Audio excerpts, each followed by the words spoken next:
All right, second idea is a hip extension. Now, I use the staple hamstring floss like I've mentioned in other videos. And what I do is, I put my foot inside the band here, put it into my hip, right there, lean forward.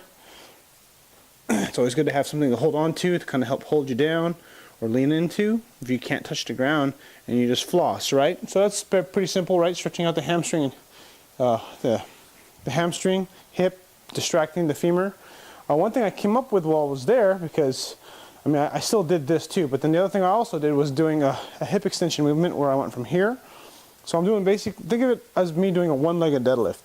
So I come up like this, I come down, and then what I'm going to do is extend my hip kind of very abruptly and just like that. I got this idea from a Chris Duffin video, but he did it with around his entire waist, but I didn't have the setup for it because, again, I didn't have a whole lot of space. And all I'm doing is I'm trying to create this better position to deadlift.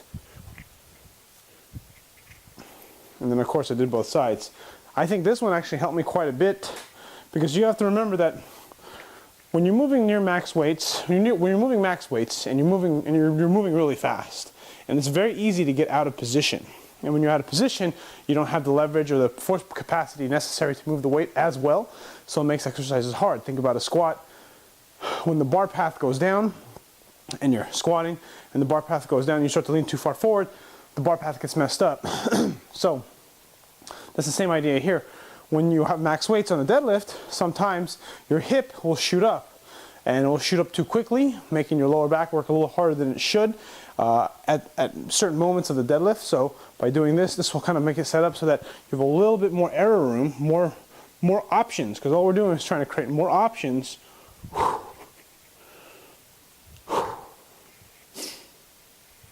All we're trying to do is create more options for our movement pattern, so that way we can use the optimal positions possible, because optimal position and technique allow for us to produce more form when we power lift, when we strength train, and when we just try to improve, because remember, the biggest engine in the body, right, is the glutes, right?